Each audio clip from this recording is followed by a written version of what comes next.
સુરત શહેરના સિટીલાઇટ વિસ્તારમાં રવિવારે આયોજિત થનાર સુરક્ષિત ભારત કાર્યક્રમ શરૂ થાય તે પહેલા જ મોટા વિવાદમાં ફસાયો છે.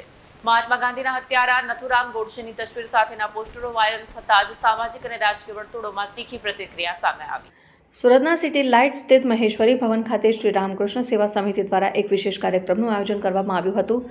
સુરક્ષિત ભારત સનાતન અતીત વર્તમાન અને ભવિષ્યના પડકાર અને સમાધાન વિષય પરના આ કાર્યક્રમમાં મુખ્ય અતિથિ તરીકે નથુરામ ગોડસેના વંશજ અંજિક્ય ગોડસેને આમંત્રિત કરવામાં આવ્યા હતા. આ આમંત્રણ અને પોસ્ટરોમાં ગોડસેના ફોટાને કારણે શહેરમાં ચર્ચા જાગી હતી.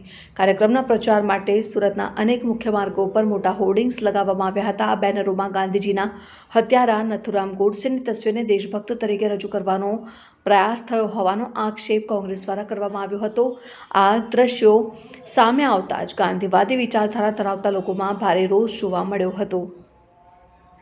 કોંગ્રેસ નેતા અસલમ સાયકલવાલાની આક્રમક રજૂઆત વિવાદ વધતા જ કોંગ્રેસના નેતા અસલમ સાયકલવાલાએ આ મામલે લેખિત અને મૌખિક રજૂઆતો કરી હતી.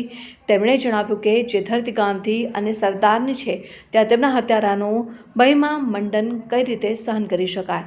તેમણે આ કાર્યક્રમને લોકશાહી મૂલ્યોની વિરુદ્ધ ગણાવીને તાત્કાલિક અસરથી રદ કરવાની માંગણી કરી હતી.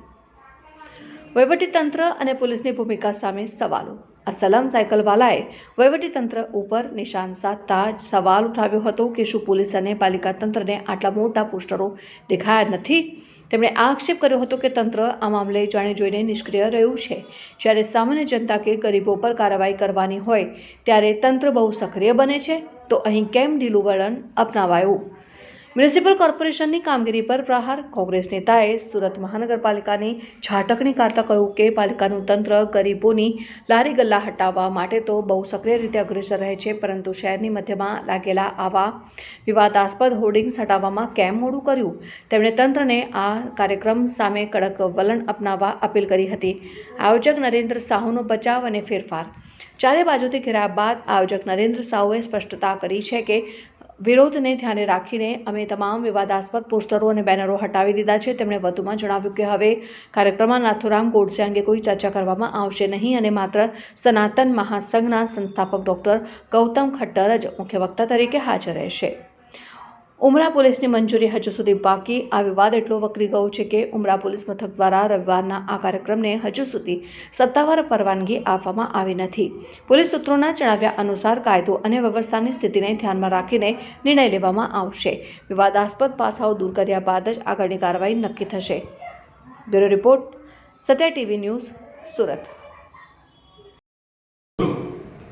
સ્વતંત્ર ભારતના પ્રથમ આતંકવાદી સત્ય અહિંસાના પૂજારી આપણા સૌના આદર્શ એવા રાષ્ટ્રપિતા મહાત્મા ગાંધીના હત્યારા નથુરામ ગોડસે પરમ દેશભક્ત છે દર્શાવવા માટે શ્રી નરેન્દ્ર સાબુ કરીને વેપારી, જે ભારતીય જનતા પાર્ટીનો ધંધાની વેપારી છે, ભારતીય જનતા પાર્ટી સીધી રીતે સંકળાયેલો છે, ભારતીય જનતા પાર્ટીના નેતાઓ સાથે અંગત ગૌરવો ધરાવે છે, એ આયોજન કરે અને એ પણ મહેશ્વરી ભવન સિટી લાઇટ સુરત ખાતે, કે જે વિસ્તાર 165 મજૂરા વિધાનસભામાં આવે છે, કે જ્યાંથી ગુજરાત રાજ્યના ઉપમુખ્યમંત્રી શ્રી હર્ષભાઈ સંઘવી જનપ્રતિનિધિત્વ કરી રહ્યા છે, ત્યાં આયોજન થાય 15મી માર્ચે સવારે 10 વાગે.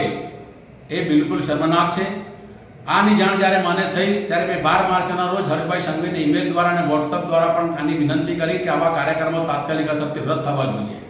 પરંતુ દુઃખ એ બાબતનું છે કે સુરત મહાનગરપાલિકાનું તંત્ર, જે ગરીબોની લારી ગલ્લા હટાવવા માટે બિલકુલ સક્રિય રીતે અગ્રેસર રહે છે, એ આજ દિન સુધી સુરત શહેરના જ્યાં આ હોર્ડિંગ્સ લાગ્યા છે ત્યાંથી હોર્ડિંગ બેનર હટાવી નથી શક્યું. સુરત શહેર પોલીસ જ્યાં પોતાને બહુ સતર્ક સમજે છે, હાઈટેક સમજે છે, એ આવા કાર્યક્રમો રદ નથી કરાવી શકી.